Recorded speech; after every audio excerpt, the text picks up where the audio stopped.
Thank you very much, John. My name is Richard Jimerson. I'm ARIN's Chief Operating Officer. I'll give you a brief update on how things have been going since June inside the ARIN organization in terms of our operations. Next slide, please. So as all of you are also dealing with, we're running our operations in a pandemic environment.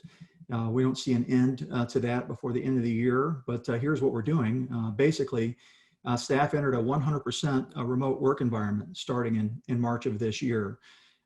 We had a lot of background and we had a lot of experience working remotely inside the organization for inclement weather and for other things.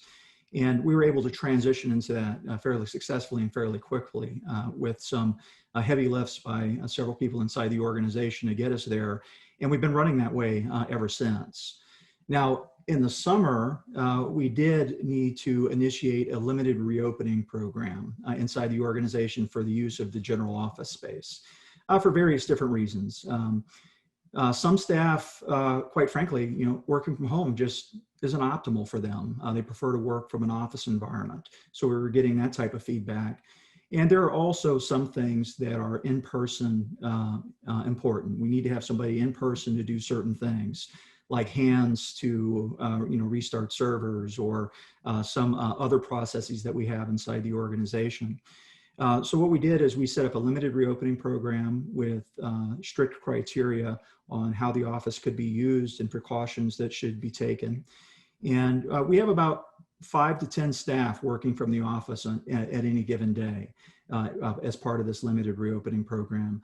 The balance of the staff organization continues to work remotely, and it's been successful for us, and we're going to continue to do this for as long as we need to.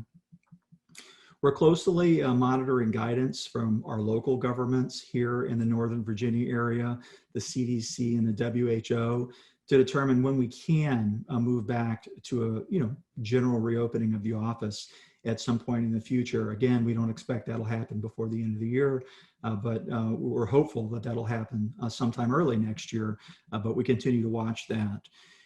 We continue to focus on customer service to all of you and the continuity of our registry operations. We're putting all of our effort there, and we think we're doing a great job providing services to you. You're very important to us. We're still there over the telephones for you from 7 a.m. to 7 p.m. Monday through Friday as a help desk. We've been running our chat services for you as an enhancement even during the pandemic that was started. And our billing department is still available. All of our services are up and running for you, and that's our focus. Now, some of our outreach and in-person specific work has been impacted by this. So, of course, a great example of that is the ARIN Public Policy and Members Meetings. We're not able to do those in person right now, and we're here virtually today. And we've basically shifted to the virtual environment. But not only for the public policy meeting, we do quite a bit of outreach during the year. We have the ARIN on the Road events. We participate at other people's events. And we have outreach targets there to help improve our services for all of you. And we've moved a lot of that to a virtual environment as well for as long as we need to do that. And in fact, we've learned so much in this virtual environment this year that I think a lot of this is going to stick. We're going to be doing a lot more virtual things, even when we get back to the general reopening and the pandemic is over for everyone. Our scheduled project work has continued with little impact. We had made commitments to the community on when we would roll out certain new services like the routing registry updates to our RPKI services. Those types of things, that's continued on schedule. We also have some updates coming in regard to the API for the routing registry. That's on schedule with the work to finish by the end of this year and with a January deployment. But work is normal, just in the virtual environment. Next slide, please. Now, demand for registry services continues to grow, even in this pandemic environment. The demand for our services has not slowed down in any way. So what we're finding is we're getting more interaction with people over the telephones, over our chat services. You heard Mark present yesterday that our Who Is services are being used more than ever before. The demand continues to grow for our services. It certainly hasn't slowed down for us, as I'm sure it certainly hasn't slowed down for you in the pandemic environment. The internet is the reason why business has been able to continue for everyone else, even outside of our internet industry. And I hope that people recognize that and they see that, but we know that all of you are busy because we're feeling it in our interactions with you. Again, our routing registry launched here in the last 4 months since we last had a public policy meeting. API is available in coming months. We know people are looking for that. And you should expect to see a consultation here in the coming months about the old routing registry and what our plans are there. But we didn't really want to release a consultation about changes we would make to the old routing registry until you had what you needed to interact with the new routing registry. So keep your ears on for that. You'll see that coming up soon. Also, you saw an announcement, if you're paying attention to ARIN Announce and our website, you saw an announcement earlier this month about a general counsel transition.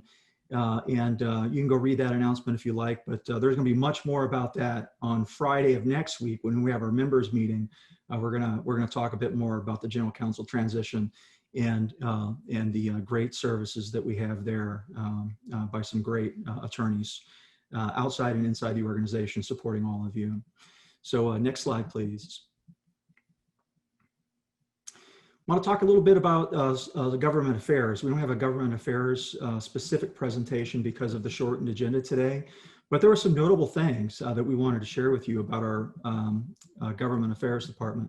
Now, one of the reasons, of course, I think it's obvious to everyone here, but I'll say it anyway, that we continue to enjoy this industry self-regulated model is because all of you who are in the room today participating in these open governance processes that we have to keep the internet running, not just at the RIRs, but also at other organizations like ICANN and some others.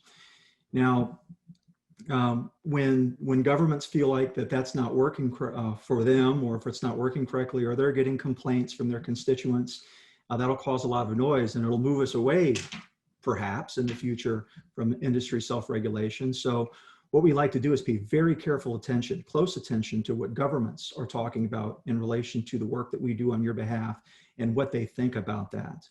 Now, our government affairs department does a great job of doing that. They're engaged very closely in all of the countries inside the ARIN region, and also with organizations like the International Telecommunications Union, the ITU. The global geopolitical world has shifted online for the past 8 months, just like the rest of us have. They're doing all of their meetings digital. They're immersed in the digital world, just like us. For the first few months of doing that, they felt great because we're like, hey, look, we can do this. It's working. We can collaborate with each other, even though we're not in person. However, they found shortly after that a lot of the work that they do is very in-person specific. Not dissimilar to what you have at a NANOG meeting. You all like to go to the NANOG meeting and you like to be there in person because of the important conversations that happen in the hallways. Same thing with governments, same thing with the ITU. So they're finding that it's not as easy to make decisions in the virtual environment as it was in the in-person environment. So that's something that they're struggling with right now. And they're feeling the pressure to go back to an in-person environment to continue their discussions where they can make decisions. International law, human rights, security are becoming central to the policymaking and regulation of the digital world, and the internet infrastructure is included. They're having many, many conversations about internet infrastructure inside the United Nations, the ITU. The team at ARIN that pays close attention to governments is increasing their engagement, outreach and capacity building meetings with governments, IGOs, IOs, law enforcement organizations.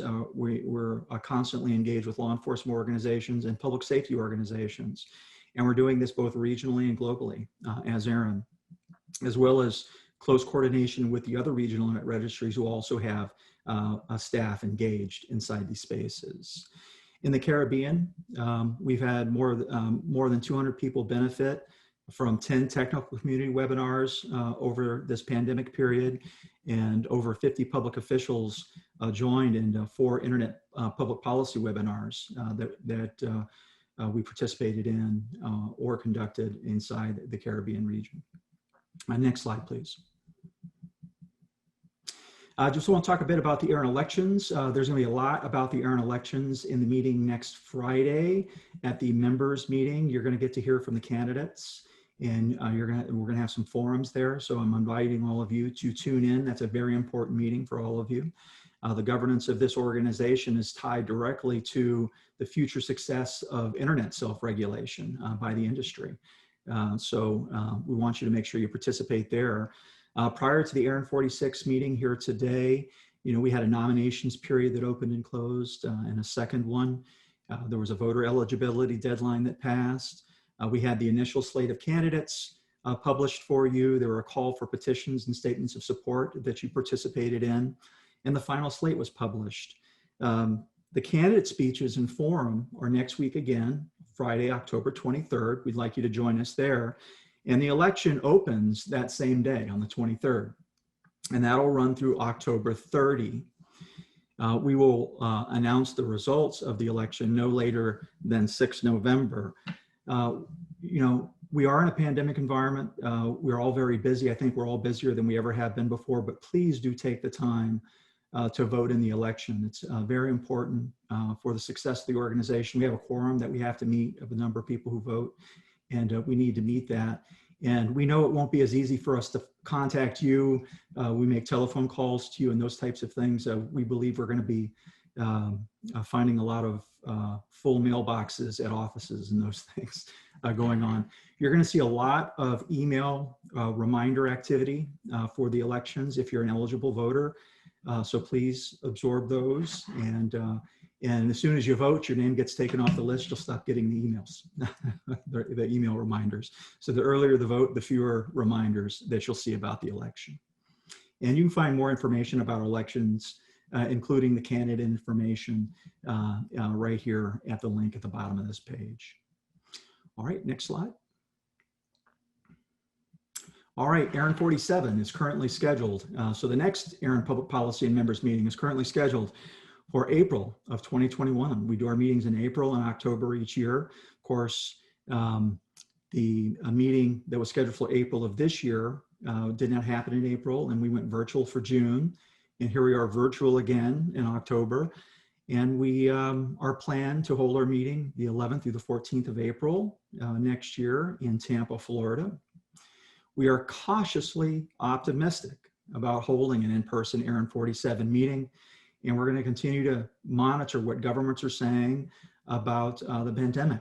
And we'll make a decision likely early in Q1. And we'll send a notification out to the community shortly after that. Now, if it's virtual, it'll be very much like this meeting. It might be hybrid. There might be some in-person elements plus some virtual elements. But we've learned so much in this virtual environment, and we've gotten such great feedback from everyone about the way this is delivered in the virtual environment. We may never completely give up what we do here virtually, and we may strike a hybrid type meeting going forward into the future. We'll have to see.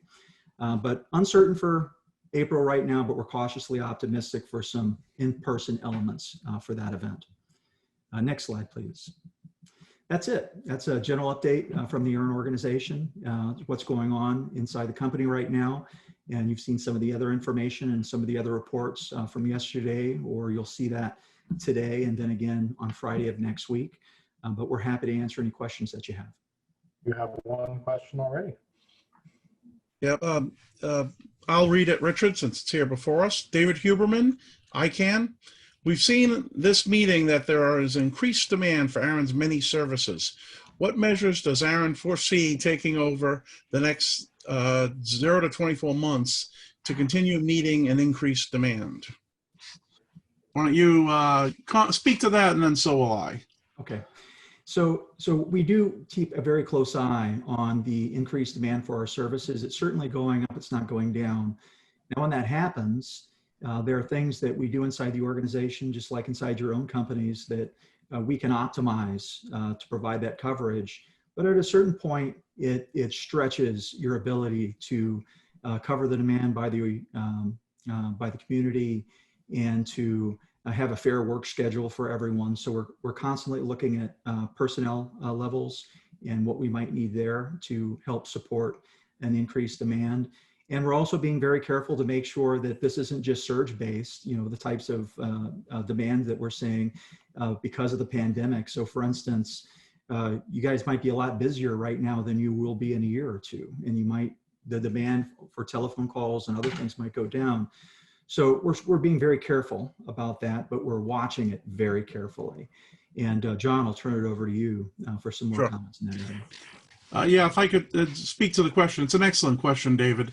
ARIN does have a pretty active planning process, and we spend a lot of time looking at the metrics that drive the organization.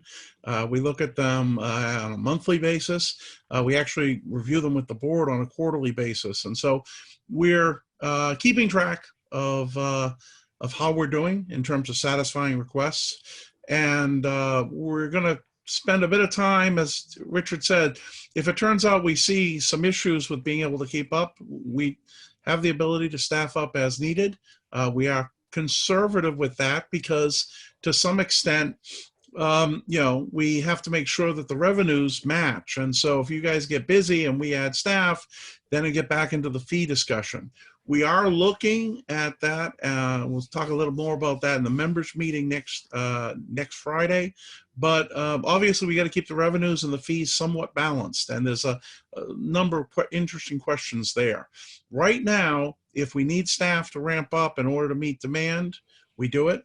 We've been able to add significant services, refresh our IRR, refresh our PKI, add more services in terms of support on ARIN Online without significant increases. We'd like to keep it that way. So the goal is add things, become more efficient as we go. But if it turns out that we really ramp up significantly, then we'll address that when we come to it. So I do appreciate the question. Go ahead, Paul. I'd add a little bit as well. John covered most of it, but I just think it's important to stress that from a board perspective as well. This has been a major focus. It's been part of our strategic planning to ensure that the organization can scale, in both directions, scale up as demand increases or as some services, and not necessarily just from an organizational perspective, just understanding what the services that are offered, what is getting a much better understanding of the key metrics. As John mentioned, we've been working closely with staff in developing those metrics to understand and try and get ahead of any of those curves, because in the end, we want to be a service-based organization, and we want to make sure that we're servicing the customers for their need of the services and all that. So, but we're always happy to take community input on where we could do better. We've been guided by a great staff to do that, including to highlight the addition of our CFO recently. That's really helped us get a lot of good modeling and understanding of what the cost is to operate these services. And it's going to be a continuing discussion, as was kind of teased yesterday and into tomorrow, and definitely next week for how fees and such can be set. But thanks for the question, David. Excellent. Any other questions for Richard or on the ARIN update? We do have a hand up. Kevin Bloomberg, you're now able to talk. Thank you. Kevin Bloomberg, The Wire. First, kudos on getting the IRR launched in June during the pandemic, keeping it on schedule. It's a critical piece of technology improvement for everybody here. And so I just wanted to say thank you on that. In regards to the ARIN, Kevin, can I just ask, you didn't give your affiliations, could you? I thought I did. Kevin Bloomberg, The Wire. Thank you. In regards to the April meeting, a number of organizations have already said that they have a travel ban till summer of next year.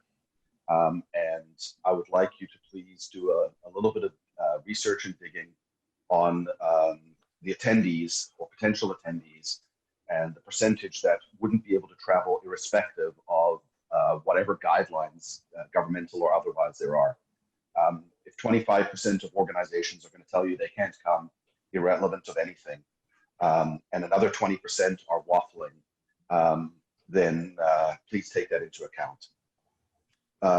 As far as when, the sooner the better. If first quarter is a big stretch of time. It's going to take months to plan a trip during this what's going on, even in the beginning of 2021. And lastly, and I don't know if this is even possible, Tampa is not a hub city. Flights are being canceled left, right, and center all over the place. A main carrier in Canada this week just canceled out 80% of their flights to the East Coast, as an example. Airlines are scaling back massively. So even if I wanted to go, I might not be able to get to Tampa in a reasonable way come April. So just some food for thought. So, and good luck. so I don't know. I think we were planning covering this more in the members meeting, and I know Richard and John have a lot to add, but I just think just a high level. It's very clear that there will not be return in the next year, or maybe the year after, to what we had before. That doesn't mean we will not have an in-person meeting, to be clear, and no decision has been made, and staff have been working very closely with the board. You know, our focus was to get through these 2 meetings, which, you know, even though it might not seem it, require huge amounts of planning first to pivot and also off the in-person meetings and then devise this. But, you know, I think it goes without saying that our expectation is that there will be an ability for people to come in like this or something similar for meetings to come, because it could be, as you say, we don't have a crystal ball, and it could easily be that travel can be difficult for months or even years to come. So John, Thank you, Paul. sure has much more specifics. Yeah. As you heard Paul just say, and as you heard Richard say earlier when he mentioned a potential hybrid approach, if we do a face-to-face meeting, and we are planning to do it and making arrangements to do it, we're trying to be optimistic in this regard. But even if we proceed with that, we will have a hybrid approach. We recognize that even if we are able to have a meeting, it's quite likely that not everyone will attend because of whatever circumstances they have. And I also, Joe Pace put a question in very similar. Ironically, myself and Paul and Richard are all answering the same question in different modes and with the same answer, though. If we can have a face-to-face meeting, we will, but we'll maintain this type of capability so that everyone's available. We have one more question, I believe. Someone from the audience, go ahead.